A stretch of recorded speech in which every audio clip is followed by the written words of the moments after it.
Buenos días.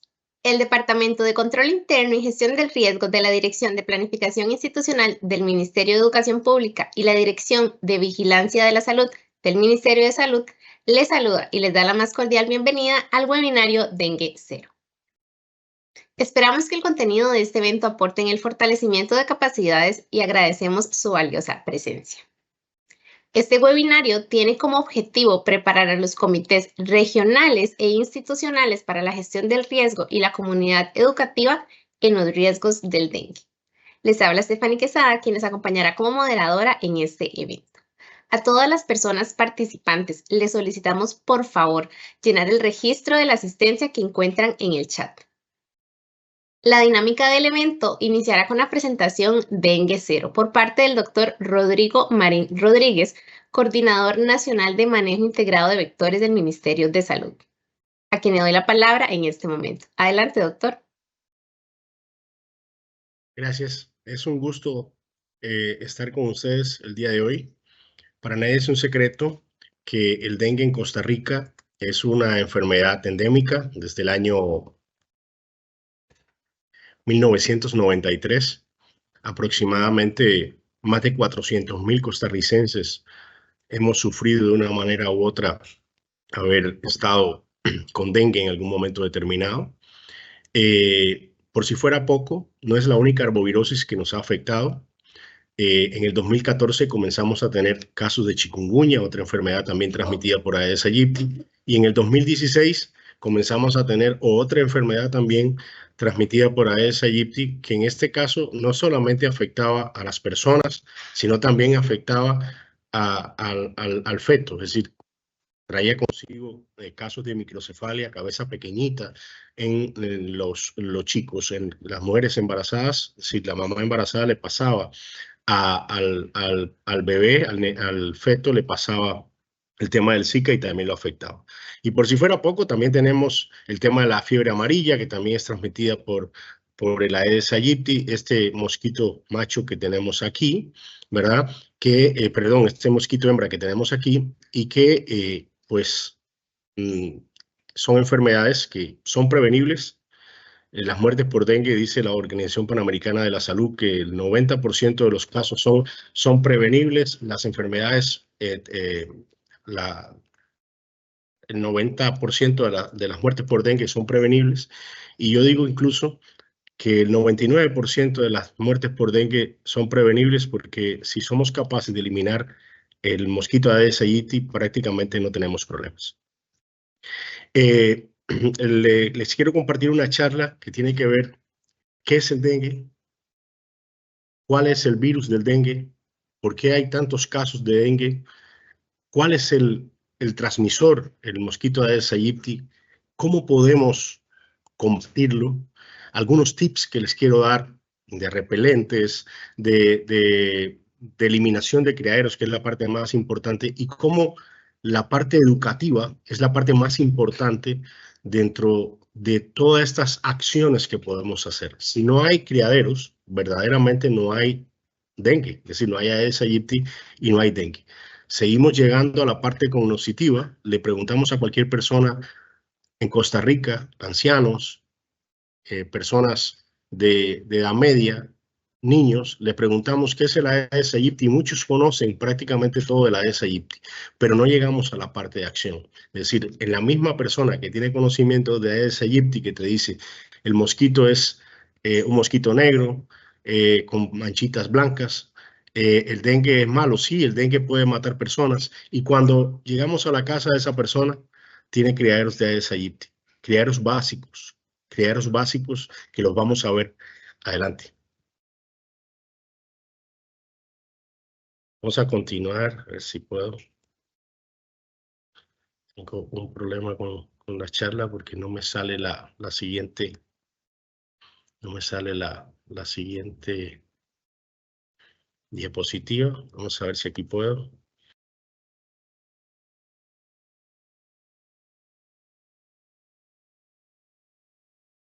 Voy a dejar de compartir otra vez para ver si puedo compartir. Discúlpenme ahí un momentito porque no sé qué pasa, que no puedo pasar la charla. No puedo pasar la diapositiva. Vamos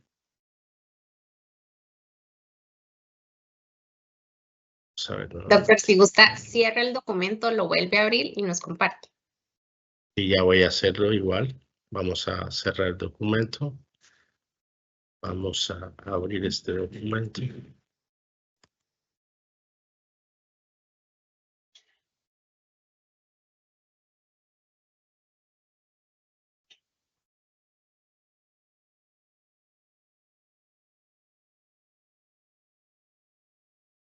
Ahora sí, ¿verdad? Disculpen Perfecto, ese. adelante. Sí.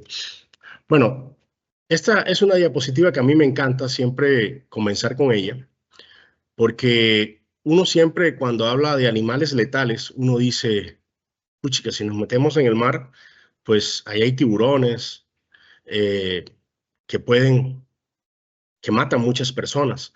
O si vamos a África, pues hablamos de los leones, incluso en los programas esto de National Geographic y todo hablan de los hipopótamos, ¿verdad? Luego incluso, si hablamos con profesionales de la salud, pues hablan de parásitos, incluso se habla de muertes por serpiente. Incluso con tantas guerras y tantos problemas que hay en la historia de la humanidad, uno diría que el ser humano. Pues no, el animal más letal del mundo son los mosquitos.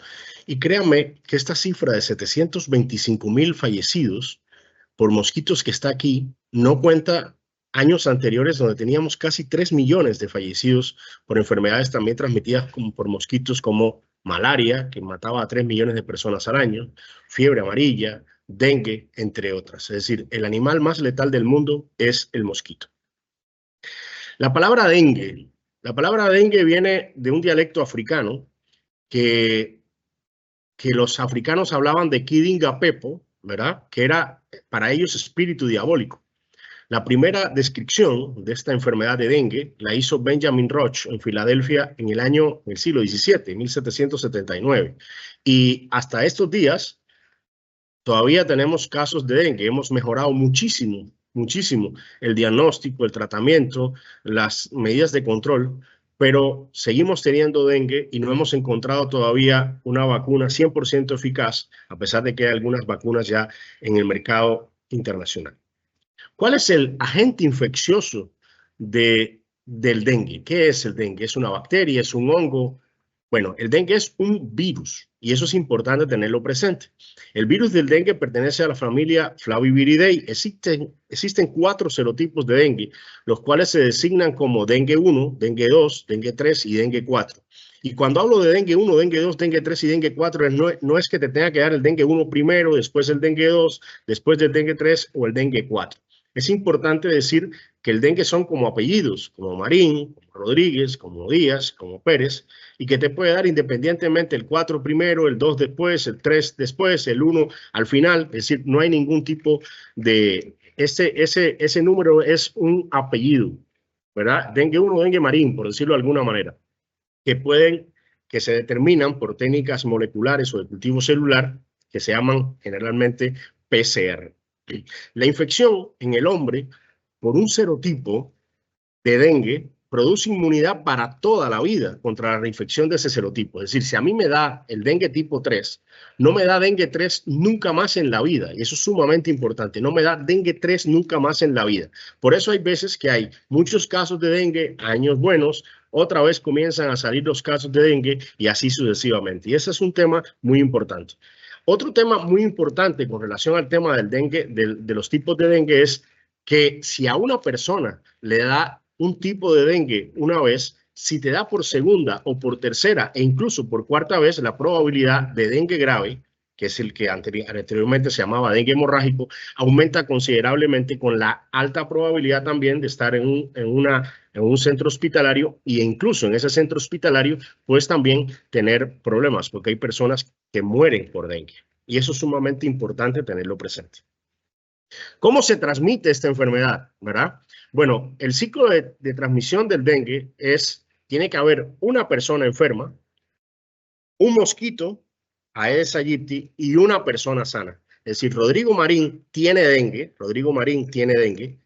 a Rodrigo Marín lo pica un mosquito Aedes aegypti y a Stephanie la puede picar el mosquito hembra que me picó a mí y le puede inocular el virus del dengue que tenía Rodrigo Marín. Eso es sumamente importante. ¿Cuánto tiempo se demora entre la picadura de un mosquito Aedes aegypti a que la persona comience a tener síntomas? Bueno, luego de la ingestión de sangre de un individuo con virus de dengue, es decir, que está enfermo, el mosquito puede transmitir el virus después de un periodo de 8 a 12 días. Es decir, hay una incubación dentro del mosquito para que ese mosquito pueda de una vez hacerlo. Para explicarlo, a Rodrigo Marín lo pica el mosquito que está enfermo. Ese mosquito directamente no transmite el dengue hasta que ese mosquito Aedes aegypti se pasa 8 a 12 días como incubando dentro del mismo mosquito el virus del dengue. Hay otra forma también, que es esta, que se llama transmisión mecánica, que es cuando a mí el mosquito Aedes aegypti me pica en el tubito, que es como la jeringa que tiene o la agujita que tiene para picar. El mosquito me pica y se espanta por alguna razón porque yo lo iba a matar o algo, y en ese tubito, en esa agujita, tiene la sangre con virus, y entonces ahí no hace falta incubación extrínseca porque lo hace directamente. Es importante también decir que el mosquito puede ser transmisor de dengue para toda la vida. Es decir, para toda la vida, este mosquito que acaba de incubar el virus del dengue, durante toda la vida este mosquito puede transmitir el dengue. ¿Cuánto se demora una persona en tener dengue después que el mosquito lo pica? Pues de 3 a 14 días. Es decir, después de 3 a 14 días después de haber sido picado por un mosquito con dengue, la persona puede comenzar a tener síntomas a los 3 días o como mucho a los 14, con un promedio de 7 días. Y así uno puede sacar dónde se enfermó. Por ejemplo, si fuiste a Guanacaste ayer y comenzaste síntomas hoy y solo estuviste en Guanacaste un día, la probabilidad que haya sido en Guanacaste es 0. ¿Por qué? Porque el periodo de incubación es de 3 a 14 días como mínimo. Ahora, si fuiste a Limón o a Guanacaste o a Punta Arenas y te pasaste una semana allá y comenzaste con fiebre cuando regresaste después de 7 días, entonces sí la probabilidad que te hayas enfermado allá es real. ¿Cuáles son los síntomas y signos de la persona con dengue? Número 1, fiebre de inicio súbito y brusco. Le dicen fiebre quebranta huesos. Es decir, el que haya tenido dengue se acuerda perfectamente de esa enfermedad o ese momento. Dolor muscular y articular terrible. Cefalea, que es dolor de cabeza. Muy importante, un dolor detrás de los ojos, que incluso cuando los ojos se mueven, uno tiene un dolor tremendo. Hay dolor retroocular. Hay exantema, es decir, que hay una erupción en la piel. Hay eritema, exantema, hay una erupción en la piel que generalmente esa erupción en la piel sale o aparece cuando la persona le baja la fiebre. Puede haber náuseas, puede haber vómitos, e incluso algunos pacientes, muy pocos, un 1 o 2%, tienen diarreas. Y también puede tener una persona un dolor abdominal. Piensa que tiene un problema de ingesta o algo y perfectamente puede tener síntomas del dengue. Esto es sumamente importante en una comunidad donde haya casos de dengue, donde haya personas que hayan tenido fiebre. Estos son los signos de alarma de dengue grave. Cuando una persona con dengue tiene estos síntomas que aparecen aquí, es una persona que tiene alta probabilidad de tener dengue grave. Número 1, dolor abdominal intenso y continuo. E incluso cuando el médico le toca el abdomen, la pancita, la persona tiene dolor abdominal, como si fuera una apendicitis o una colitis. Es decir, la persona tiene un dolor abdominal intenso y continuo. También tiene otro síntoma importante, otro signo de alarma de dengue grave, es que la persona no para de vomitar. Vómitos persistentes, no para de vomitar. Y eso es un signo de ingreso urgente. Otra es que tenga acumulación de líquidos, es decir, en la pleura, en lo que es la cavidad del corazón, en la cavidad de los pulmones, en la cavidad del abdomen, hay acumulación de líquido. Comienzan también, otro de los signos importantes es el sangrado de mucosas, es decir, empiezan a sangrar las encías, te empieza a salir sangre por la nariz, Otras personas tienen letargo o irritabilidad. Es decir, letargo es que la persona esté como caída, como down, como muy retraída. O todo lo contrario, que la persona esté demasiado irritable, por cualquier cosa se mueve. Es decir, esos son signos de alarma que el tema hay que tratarlo urgentemente. Y la otra, cuando la persona tiene dengue y cuando se va a levantar, que se llama hipotensión postural, la persona le da un desmayo, que nosotros le decimos en medicina la hipotimia, entonces esta persona también tiene un signo de alarma de dengue grave. Eso es sumamente importante para conocimiento general, porque hay que correr para el hospital y también para que las personas con dengue las conozcan y las personas que viven en una comunidad donde hay dengue también lo conozcan para dar la alerta a esa persona. Ante todo ese panorama, porque lo que les he hablado hasta el momento es bastante preocupante, uno diría, wow, ¿qué hacemos? ¿Verdad? ¿Y qué podemos hacer para que estas cosas no pasen? Bueno, vamos a centrarnos en el Aedes aegypti. El Aedes aegypti es el principal transmisor del dengue en América, porque hay otro transmisor que se llama Aedes albopictus, que también lo tenemos en Costa Rica, pero que en América y en Costa Rica por el momento no ha sido relacionado con la transmisión de dengue. El Aedes aegypti es el que tenemos que concentrarnos. Y hay un dato interesantísimo desde el punto de vista de historia, ¿no? Costa Rica estuvo libre de Aedes aegypti. Vean ustedes, este es un mosquito invasor, este es un mosquito africano, es un mosquito invasor. En el año 1961, la Conferencia Sanitaria Panamericana, que hoy se llama Organización Panamericana de la Salud, con sede en Washington, en este momento también está en Washington, Costa Rica fue declarada libre del mosquito Aedes aegypti. Claro, no solamente Costa Rica, muchos países de América, la gran mayoría, fueron declarados libres de Aedes aegypti. Había un programa, ¿cómo se llama esto? Muy grande de eliminación de Aedes aegypti, que no sé si se recuerdan los más viejos, que era a base de DDT, ¿verdad?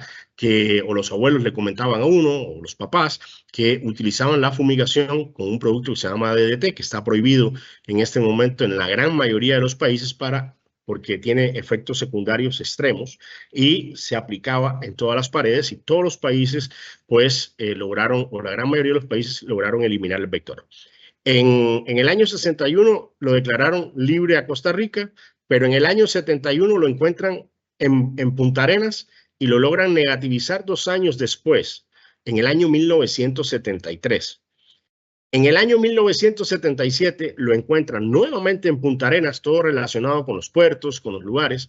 En el año 1981 en Liberia y en el año 1983 lo encuentran en Isla Ubita de Limón, negativizándose el país en el año 1987. Vean qué cerca estábamos. En el año 87 en Costa Rica, según los datos oficiales, no había vector de Aedes aegypti. Pero esta es la realidad que tenemos a partir del año 1993 y en este momento. Y voy a decirle la historia de este mapa, porque también tiene que ver con educación. Mi hijo estaba conmigo, era pequeño, este mapa tiene un montón de tiempo, ya él tiene 20 años, y tenía como 5 o 6 años en ese momento, tal vez menos, y me decía, y andaba a la par mía, yo tenía que hacer una charla, y tenía que poner en un mapa dónde estaba el Aedes aegypti.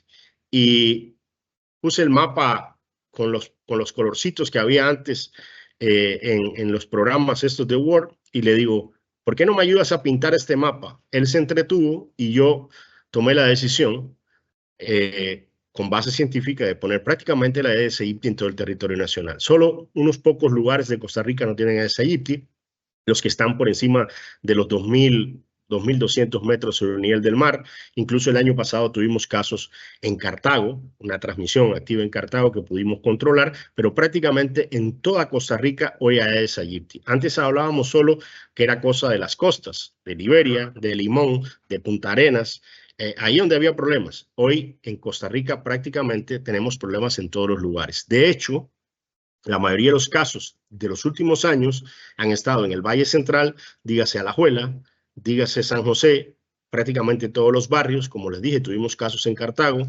y hay una serie de localidades que anteriormente no tenían transmisión y que en este momento son de alta transmisión en el país. Este mosquito, que es el principal transmisor del dengue a nivel de América, o es el transmisor del dengue en las Américas y uno de los principales a nivel mundial, tiene 4 etapas, y eso también es importante porque la gran mayoría de las personas, cuando hablamos de dengue, lo que nos solicitan a nosotros es fumigación. Doctor, ¿por qué no nos viene a fumigar? ¿Verdad? Y el mosquito tiene 4 etapas. Una de huevo, que no se mata con la fumigación. Otra de larva, que no se mata con la fumigación. Otra de pupa, que no se mata con la fumigación. Y solo tiene una, que es la etapa de adulto, que es la que se mata con la fumigación. Y aquí lo pongo para que ustedes tengan una idea. Huevo, la segunda es la larva. La tercera, que parece un caballito de mar, son las pupas. Y la cuarta es el mosquito adulto.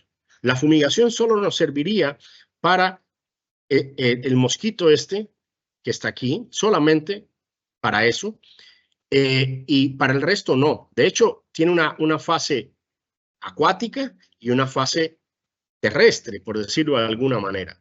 Es una de las especies que más ha adaptado al entorno del ser humano. Estos huevitos incluso pueden durar hasta 1 año pegados a la superficie de una llanta, de un tanque, por encima del nivel del agua.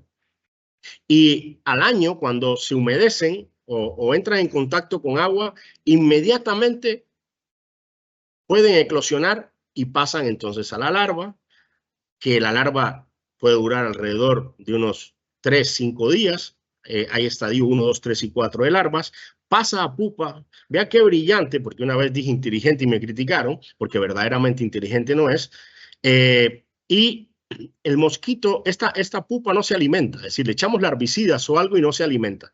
Pero en estas que están acá, si nosotros no tenemos un lugar con agua, que generalmente son objetos de desecho, si no tenemos un lugar con agua, no aparece el mosquito adulto. Entonces, tenemos que concentrarnos en la fase acuática del mosquito Aedes aegypti para que no hayan o no tengamos o no existan mosquitos adultos. Es importante decir que el mosquito que pica es la hembra, que puede durar como mínimo 30 días, pero hemos tenido en condiciones de laboratorio hasta por 60 días mosquitos hembra, y el macho se alimenta como de zumos, como de frutas, como de azúcares, de flores, de plantas. Y el macho dura aproximadamente unos 7 días. La hembra puede poner cada 3 días de estos huevitos aproximadamente 150 huevos. Y lo peor de todo es que es tan brillante, para no decir inteligente, que no los pone en un solo lugar. Los pone en varios lugares dentro de una misma vivienda. Un día me preguntaron, doctor, ¿cuál es la mascota en Costa Rica más frecuente? La que más hay. Digo, ustedes van a decir perros o gatos. Yo te voy a decir que es el Aedes aegypti. El Aedes aegypti no solo en Costa Rica, estoy seguro que en América Latina, el Aedes aegypti es la mascota que más presencia tiene en las viviendas de América Latina. Y esto es eliminable 100%. ¿Cuáles son los principales depósitos de Aedes aegypti en Costa Rica? Y esta es una de las diapositivas más importantes porque concentrándonos en esto, pudiésemos tener resultados positivos nosotros con relación a la eliminación de los principales depósitos de Aedes aegypti. El primero son las llantas, ¿ok? Las llantas es el principal problema que tenemos en Costa Rica. Alrededor de 2,5 millones de llantas se comercializan en Costa Rica año por año, desde una llanta pequeñita hasta una llanta de avión. Otro de los problemas grandes son los baldes y los tanques de almacenamiento de agua. Entre baldes y tanques de almacenamiento de agua estamos hablando de un 25 o un 30% de los sitios de cría más importantes del país. Otro son los bebederos de animales. Los bebederos de animales que la mayoría de la gente pues quiere al perrito y todo y ni tan siquiera pues lavan el bebederito de este animalito, no le cambian el agua, y mientras más grande el perro, más grande el problema. Otros son los plásticos negros. Estos plásticos negros que tenemos tapando cualquier cosa, ¿verdad? Y yo tengo les puedo dar una idea, es decir, yo no he encontrado nunca debajo de plásticos negros algo importante. Otra de las cosas importantes son las canoas. Las canoas. Aquí, sobre todo en canoas que no estén expuestas a sol fuerte, sino que tengan árboles encima, que le caigan hojas. Esos son criaderos espectaculares. Los platos de macetas, ni hablar.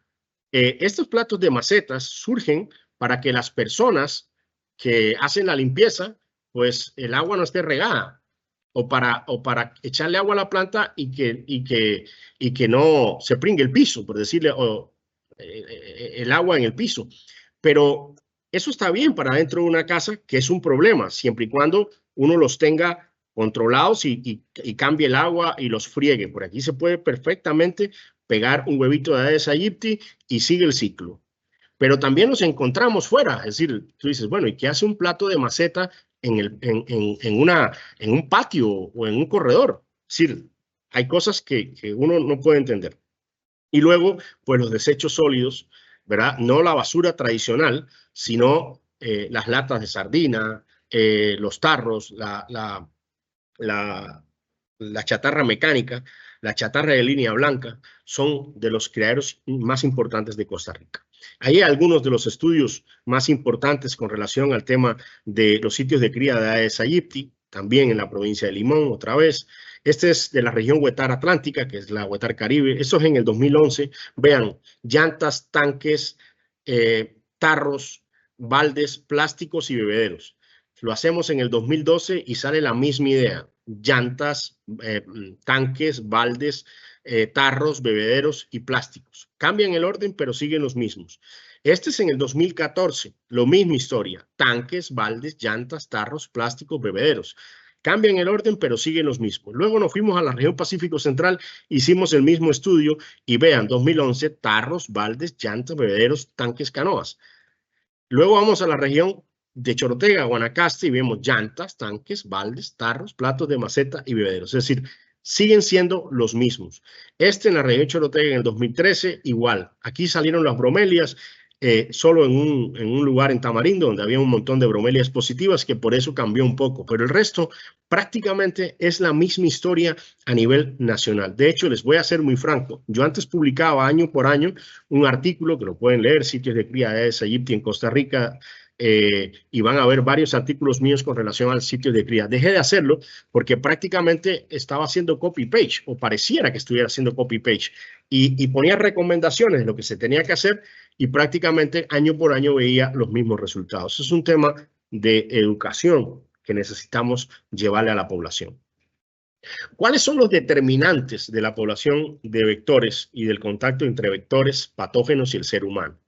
Vectores es el mosquito, patógenos el virus del dengue y el ser humano somos nosotros. Bueno, mientras más dengue tenga una comunidad, hay un problema socioeconómico serio. Es decir, es una enfermedad directamente proporcional a la pobreza. Cuando hay problemas socioeconómicos, no solo de la persona, sino de la comunidad, del entorno, hay problemas de dengue y de otras enfermedades transmitidas por vectores. Cuando hay servicios de salud, de protección y mejoramiento del hábitat humano en problemas, falta de agua potable, por ejemplo, como tenemos en La Carpio, como tenemos en algunas localidades de Pavas, el problema es serio porque la gente empieza a acumular agua en tanques y eso es un problema muy importante. Otra cosa importante es, por ejemplo, cuando hay aguas albañales, cuando están las acequias de aguas, podemos tener un problema no solo de Aedes aegypti, sino tenemos problemas de otros vectores también. Un problema también cultural, que es el que hablaba de los platos de macetas, por ejemplo, en una localidad donde llueve tanto como Guapiles, por decirte algo, en el cantón de Pocosí llueve muchísimo y hay un montón de criaderos en Guapiles, un montón de criaderos en Guapiles. ¿Por qué? Porque la gente acumula agua en tanques de agua. ¿Para qué? Porque hicimos un estudio para tener agua de lluvia para echarle a las plantas. Y la pregunta sería, ¿y no es más fácil bajar la plantita, ponerla al agua y cuando escampe, pues subirlas otra vez? Y ahí está el tema. Bueno, es un tema cultural, al igual que los platos de las macetas. Factores ambientales, como por ejemplo, si hay mucha lluvia, ¿verdad? Si llueve, hay más probabilidades, hay más agua y hay más probabilidades de que haya más sitios de cría o más criaderos. Pero también, si falta el agua en una comunidad, la gente acumula el agua y entonces es un problema por los tanques y los baldes. Igual tengo también el tema de la biología y bionomía del vector. Como les decía al principio, antes era solo el Aedes aegypti en las zonas marginales, es decir, en las zonas costeras, perdón, en las zonas costeras, en la zona de Limón, en la zona de Punta Arenas, en la zona de Guanacaste, en las zonas que estaban por debajo de los 200, 300 metros sobre el nivel del mar. Hoy prácticamente tenemos el tema de la transmisión de dengue en todo el territorio nacional. Este es el principal criadero, entonces la primera pregunta que nos salta es, ¿son verdaderamente un problema para el dengue las llantas de repuesto? Les comentaba que en Costa Rica existen un montón de leyes y una de las leyes más importantes en Costa Rica es una ley sobre las llantas de desecho. Es decir, toda persona física o jurídica, y eso es un tema que quiero que la gente, que sea parte de las cosas o los mensajes que podemos llevar hoy. Es decir, hay un reglamento sobre llantas de desecho en Costa Rica que dice que toda persona física o jurídica que comercialice llantas, esa persona tiene la obligación de recibir la llanta de repuesto. Las llantas en Costa Rica son caras y cuando uno las va a cambiar, cuando uno va a cambiar las llantas es porque verdaderamente las necesitas para evitar un problema. Entonces, lo ideal sería cuando vas a cambiar las llantas, que estás haciendo el esfuerzo económico para hacerlo, es que dejes las llantas en el mismo lugar donde te están poniendo las nuevas, porque esa persona tiene la obligación, o esa persona o esa empresa tiene la obligación de que esas llantas de desecho las tengan ellos para ellos darle el destino final. ¿Por qué? Porque eso es un dato de 1.800.000 llantas y bueno, y unas 300.000 más en Firestone. Solo el 20% de estas llantas estamos dando destino final. El 80% de las llantas no recibe el tratamiento adecuado y se están convirtiendo en un hotel 5 estrellas de la Aedes aegypti. Y no solamente es, ¿cómo se llama esto? Las llantas de desecho. Estos son planteles del tránsito aquí en San José, donde, bueno, criaderos importantísimos. Este es uno de los más caros, un BMW que estaba abandonado ahí. Ahí habían criaderos de Aedes aegypti. Vean cómo estaban las plantas aquí naciendo y los Aedes aegypti dentro. También, por ejemplo, tenemos en las alcantarillas de Punta Arenas, ¿verdad? Es un problema desde el año 1996. En el 2010 encontramos 253 alcantarillas positivas en el Gran Punta Arenas y desde el 2010 se tiene que trabajar semanalmente para mantenerlas negativas. Es decir, para que ustedes vean que no solo es el Ministerio de Salud, también tiene que ver con el AIA o las municipalidades este tema. Y también en el parqueo del Ministerio de Salud, esto es una foto ya de hace alrededor de 10 años, pero quise poner esto porque una de las ideas más importantes es que no tengamos un centro educativo en Costa Rica con larvas de Aedes aegypti, es decir, dengue cero. Y dengue cero parte por no tener sitios de cría de Aedes aegypti en ninguno de los centros educativos nuestros. Y ojalá que en ninguna oficina pública de este país tengamos criaderos de Aedes aegypti. En medio de este escenario, ¿cuál es el papel de la comunidad y cómo ayudarnos? Es decir, esto es sumamente importante. Nosotros hemos hecho un montón de campañas, hemos hecho miles de cosas, que sí videos, que sí con influencer, que sí aquí, que sí allá. Pero la pregunta del millón es, ¿hemos sido capaces de llegar a la parte cognoscitiva? ¿Y por qué no hemos llegado a la parte de acción? ¿Qué nos falta para que la gente pues actúe? Porque si la gente sabe, y le hemos dicho, sin mosquitos no hay dengue, sin mosquitos no hay chikungunya, no hay zika, los criaderos están dentro de la vivienda, que es lo que nos ha faltado para que la gente entienda de que sin criaderos, eliminando los criaderos dentro de la vivienda, no tenemos dengue. Vea, ahí hay una guía metodológica para hacer, que hemos diseñado nosotros para dar mensajes. Vuelque los recipientes que no acumulen agua, no guarde basura ni cosas viejas, rellene bien los bloques de las tapias, limpia las canoas regularmente. Si tiene floreros o macetas en exteriores, rellénelos con tierra, no deje que se acumulen agua. Tenga los estañones y tanques de agua bien tapados siempre. Es decir, hemos hecho un montón de cosas y todavía seguimos llegando a las casas y seguimos teniendo un montón de cosas. Que vamos a hablar, esta es una de las cosas que más me gustaría que tuviéramos, el plan de educación, ¿verdad? Con el Ministerio de Educación Pública de Costa Rica para declarar todos los centros públicos libres de Aedes aegypti. Esto sería un sueño y es una cosa extremadamente fácil de hacer. Y es importante decirles a ustedes esto, ¿verdad? El mosquito Aedes aegypti pica de día, no pica de noche. La hembra del mosquito Aedes aegypti pica de día y la mayoría de los chicos o de los estudiantes, bueno, pues están de día. Entonces, si tenemos los centros públicos libres de Aedes aegypti, pues tenemos una posibilidad grande de no tener transmisión dentro del centro educativo. Y cuando digo centro educativo, luego nos pasaremos al otro, porque también tengo el sueño de que todos los centros públicos del país, no solamente los centros educativos, sino todos los centros públicos sean libres de Aedes aegypti. Esta capacitación que estamos haciendo con ustedes, también hemos capacitado a personeros del ICT para también hacer esta misma estrategia o dinámica con los hoteles. Hemos tenido varias reuniones con las municipalidades, los cantones prioritarios. Hay municipalidades que nos apoyan de forma activa, extraordinaria.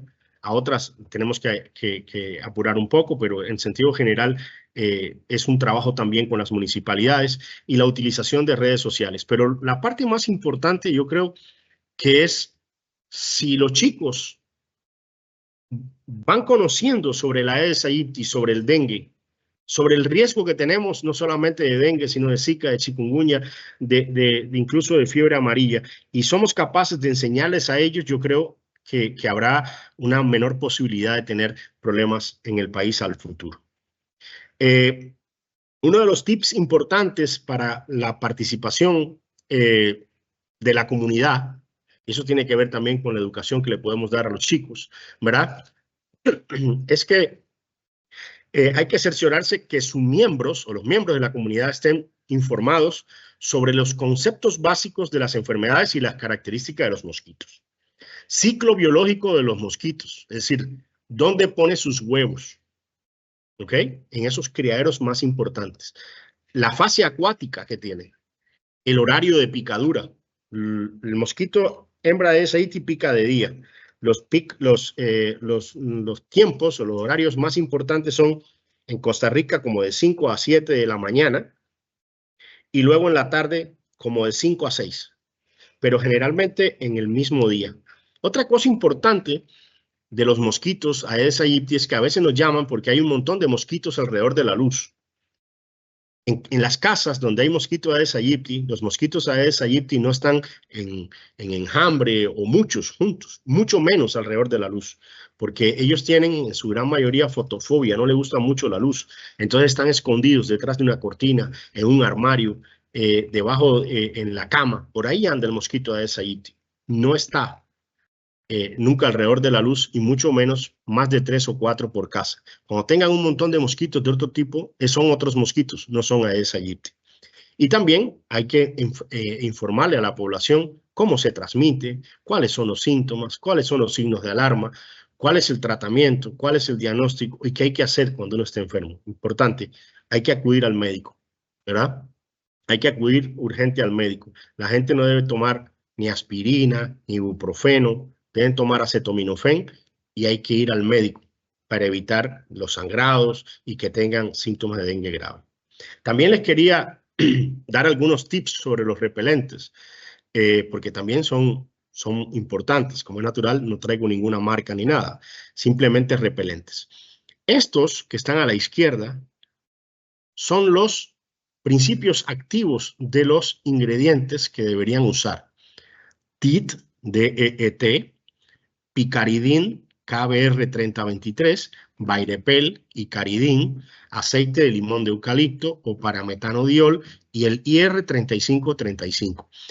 Todos los repelentes, independientemente de su marca, que contengan esos ingredientes activos, juegan, ¿verdad?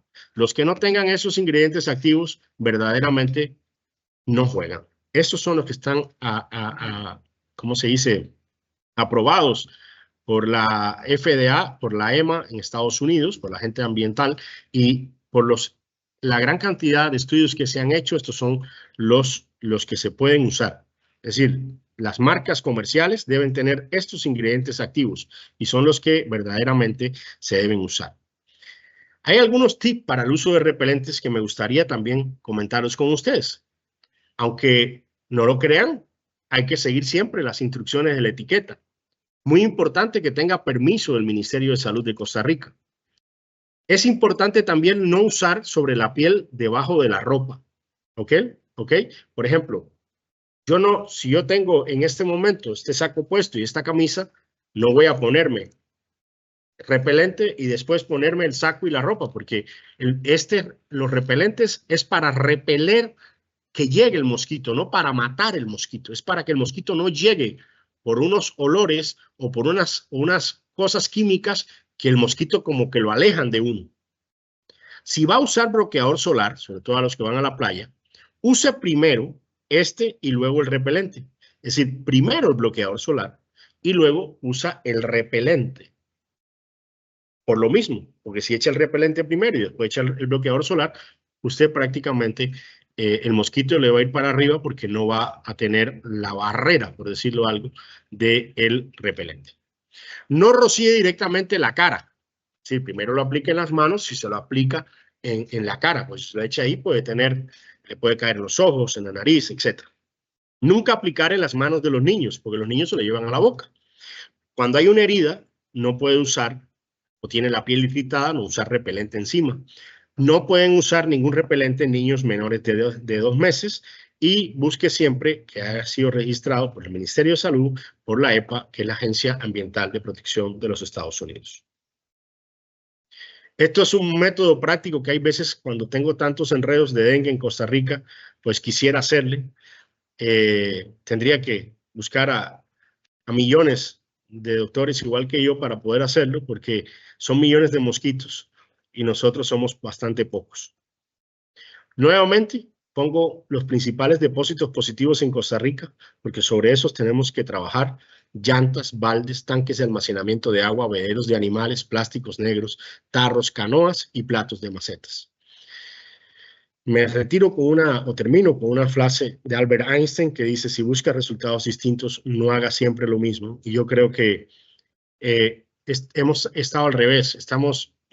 Hemos fumigado, perdón, estamos fumigando, cuando verdaderamente lo que tendríamos que hacer es educar a todos los chicos y chicas del país para que el mosquito no nazca y no tengamos que fumigar mosquitos adultos y eliminar todos los criaderos. Esta foto también tiene para mí un significado muy especial. Esto fue en el año 2001, 2002.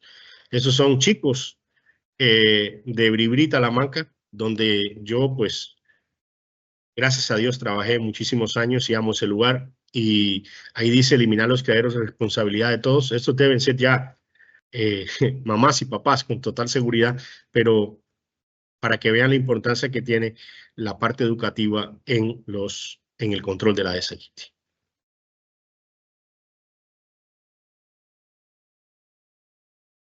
No sé si tienen alguna pregunta.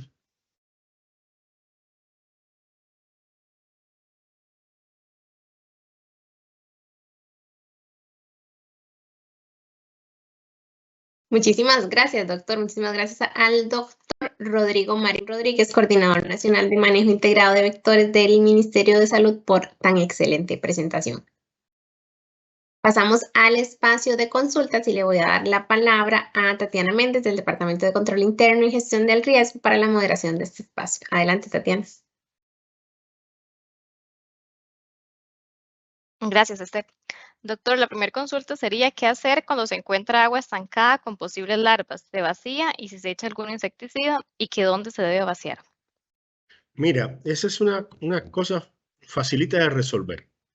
Si simplemente vaciamos, por ejemplo, una lata de atún, por decirlo así, que tenga larvas, al vaciarla, la larva o la pupa muere, porque tiene que tener agua para vivir, como un pececito, que tú lo sacas del agua y se muere.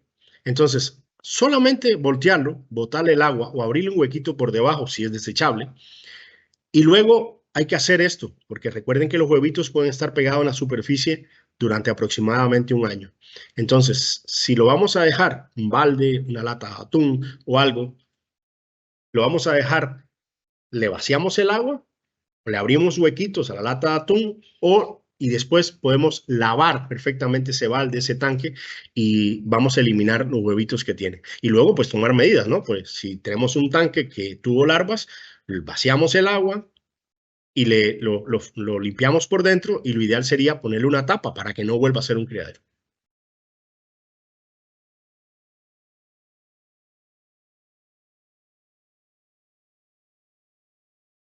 Gracias, doctor. La siguiente consulta, las llantas, aunque no tengan agua, pueden tener huevos o alguna representación del mosquito. ¿Qué hacer si es afirmativo? Mira, la llanta, normalmente las llantas que podamos tener en la casa, hay que tenerlas bajo techo. Si están bajo techo y nunca han tenido contacto con agua, la probabilidad de tener huevos es casi cero. Esa es la realidad. Los primeros mosquitos de Aedes albopictus vinieron en llantas de los Estados Unidos, ¿verdad? Y se movilizaron en el mundo pegados a las llantas viejas. Por eso también nosotros tenemos una ley en Costa Rica que evita la comercialización de llantas, es decir, de la importación de llantas usadas, perdón, de la importación de llantas usadas para evitar que vengan llantas contaminadas. Ahora, una llanta que estuvo expuesta al agua, que se llenó de agua, perfectamente fue un criadero, perfectamente puede tener huevos pegados ahí, y que puede ser, tan pronto esté en contacto con agua otra vez, un criadero. Las llantas son difíciles de botarle hasta el agua, porque uno cuando trata de botarle al agua, la llanta siempre le queda agua adentro. Por eso son tan importantes esos sitios de cría. Lo ideal sería que la llanta fuera desechada. La llanta de desecho debería ser desechada. Luego pudiésemos secar la llanta bien, pasarle un paño por dentro, que no quede absolutamente nada, y si no está en contacto con agua debajo en un techo, no debe tener problemas, pero no pueden tener agua adentro.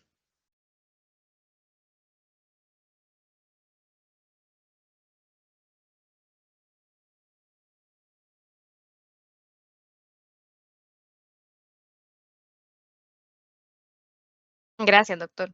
La siguiente consulta nos preguntan cuáles son los síntomas más comunes del dengue en niños. Son muy parecidos todos, ¿verdad? Son muy parecidos tanto en niños como pero fiebre, dolor de cabeza, malestar general. Si mueves los ojitos, es decir, tienes dolor detrás de los ojos, o al mover la órbita, es decir, los ojos, cuando mueves los ojos tienes dolor. Y también la erupción en la piel, que generalmente aparece cuando va disminuyendo la fiebre. Pero los síntomas son parecidos para absolutamente todos.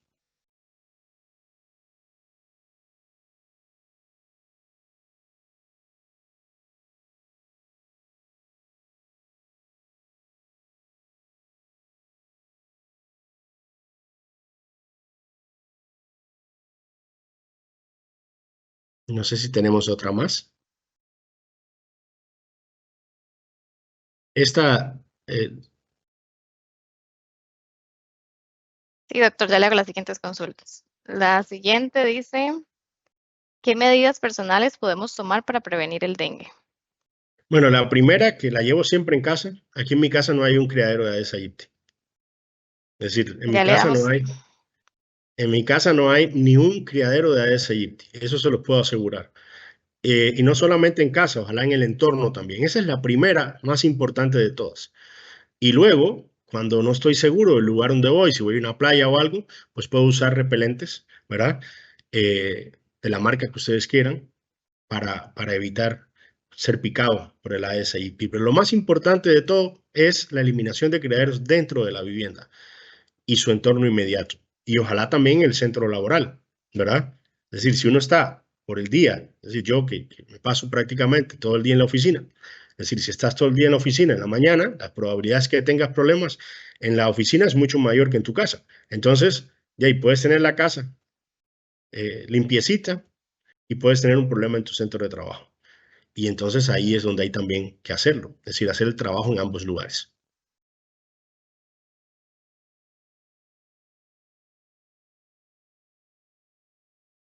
Gracias, doctor. Unido a esto, nos consultan con qué frecuencia se deben revisar los recipientes donde se puede acumular agua. Yo he dicho esta frase que hay veces que me arremeda, ¿no? Yo digo, 10 minutos solamente necesitamos por semana para revisar la casa y el entorno inmediato. Si todos hiciéramos eso, 10 minutos nada más cada 7 días por el ciclo del mosquito, de verdad que no tuviéramos Aedes aegypti. Es decir, revisar la casa, el garaje, el patio, el parque, fuera fabuloso. Y si encontramos uno en un restaurante, donde sea, llegar y voltearlo. Es decir, yo llego a todos los lugares y no me interesa dónde vaya, ¿verdad? Si veo un criadero de Aedes aegypti, lo volteo, ¿verdad? Y ojalá que todos tuviéramos eso. Cada 7 días, 10 minutos a la semana sobran y bastan para eliminar el Aedes aegypti.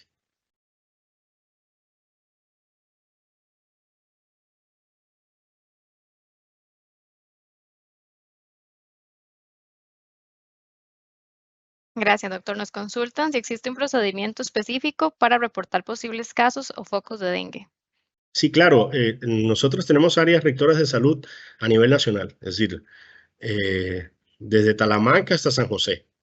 Igual podemos hacerlo a través de múltiples de las redes sociales del Ministerio de Salud, de los correos del Ministerio de Salud, de los números del Ministerio de Salud, de las áreas rectoras del Ministerio de Salud a nivel nacional. Igual pueden poner las denuncias también en las municipalidades, porque hay muchas veces que son también la municipalidad, pero ojalá que sean en los ministerios de salud y en las áreas rectoras de cada cantón.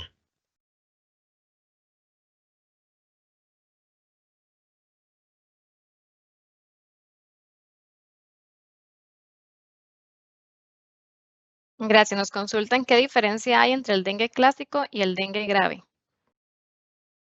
Vamos a poner una similitud, por decirlo de alguna manera, ¿no? Yo diría, el dengue clásico se puede convertir en dengue grave. Eso es real. Y el dengue grave se puede convertir en una persona fallecida. El dengue clásico como una gripe bien mala, o una gripe. Y el dengue grave es una gripe extremadamente mala con riesgo para la vida. Y por eso puse los signos de alarma en eso, para que lo tuvieran presente. Es decir, cuando la persona que tiene fiebre, dolor de cabeza, que se siente extremadamente mal y que tiene diagnóstico de dengue, pero además de eso, tiene dolor abdominal, sangrado por las encías, se siente cansado o muy cansado o está irritable, tiene ascitis, pericarditis, ya estamos hablando de otra cosa. Y esa persona tiene alto riesgo de que si no se trata a tiempo, puede fallecer por una enfermedad que es, a mi juicio, 99% prevenible.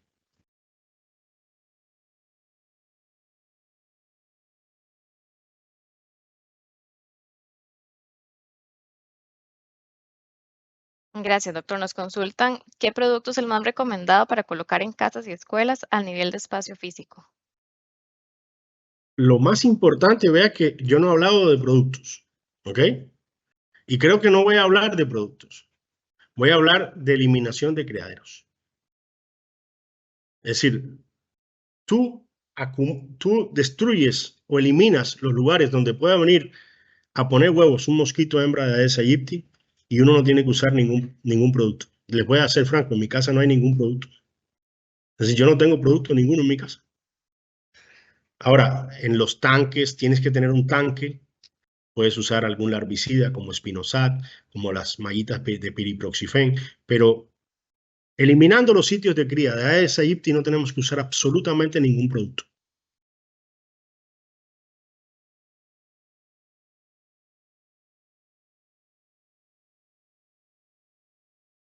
Gracias. Nos consultan qué zonas específicas de Costa Rica están con mayor riesgo de dengue. Bueno, como puse en el mapa, prácticamente de riesgo están casi todos, ¿verdad? La mayor transmisión que tenemos en Costa Rica es en San José, en varios barrios de San José, Atillos, Pavas, Carmen Mencel Uruca, específicamente Carpio, en Alajuela, Atenas. Son los lugares que en este momento tenemos, pero cantones prioritarios en el país, Turrialba en la región central este, todos los cantones de Limón, todos los cantones de Punta Arenas, todos los cantones de La Brunca, todos los cantones de Guanacaste, y ahora prácticamente la GAM con San José y Alajuela en punta en los casos en este momento. Es decir, prácticamente la DES ahí lo tenemos en todo el territorio nacional, con otros problemas también, ¿no? Es decir, hay dificultad nosotros para acceder a muchos barrios, ¿verdad? Es decir, por temas que ustedes conocen, a veces es difícil llegar a un barrio X o Y, tenemos que trabajar con la comunidad mucho. Por eso el tema de la educación es lo más importante, lo más importante. También tenemos otros problemas, por ejemplo, de comunidades o localidades o cantones o ciudades que son dormitorio, ¿verdad? De personas que van, que solo trabajan y duermen ahí. Entonces es un poco más complejo ese tema. Entonces se nos enreda un poco todo. Pero esos serían los lugares más importantes en el país.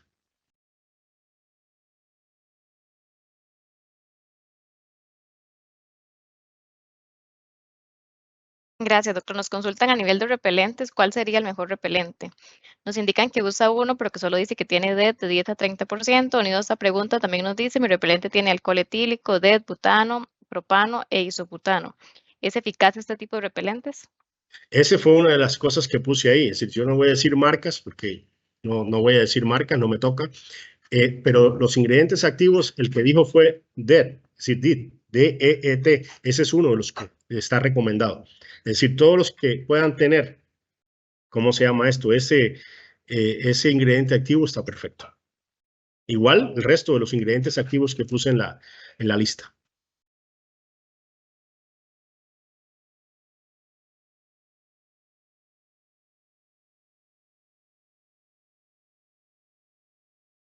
Gracias. Entonces, con eso finalizaremos ya las consultas. Entonces, le doy la palabra para que si gusta hacer algún cierre y ya luego la compañera Stephanie finaliza con la actividad. Muchas gracias. En Costa Rica hemos tenido más de 400,000 casos de dengue desde el año 1993 hasta esta fecha. Lastimosamente, más de 1,000 personas han tenido dengue grave. Y lastimosamente, casi 50 personas han fallecido por dengue en todo este tiempo, por una enfermedad, a mi juicio, 99% prevenible. Tenemos que luchar para eliminar los sitios de cría y los criaderos de Aedes aegypti. En las manos nuestras está, y yo creo que todo empieza con la educación de las personas. Y ojalá que seamos capaces de comenzar este juego de instituciones públicas libres de Aedes aegypti, qué mejor que con el Ministerio de Educación Pública. Es fácil, verdaderamente es fácil, y así nos quitamos el riesgo los profesores y los alumnos. Y ojalá que llevemos este mensaje a todas las comunidades. De mi parte, muchísimas gracias a todos.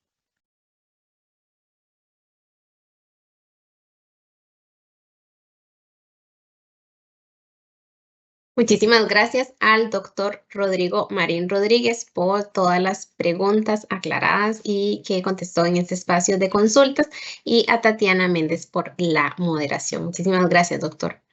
Nuestro agradecimiento también a los representantes de los comités regionales e institucionales y a la comunidad educativa. De igual manera, agradecemos al IDP y al Ministerio de Salud por todo el apoyo brindado. De esta manera vamos a dar por concluida esta actividad. Reitero nuestro agradecimiento y les deseamos un excelente día. Hasta luego.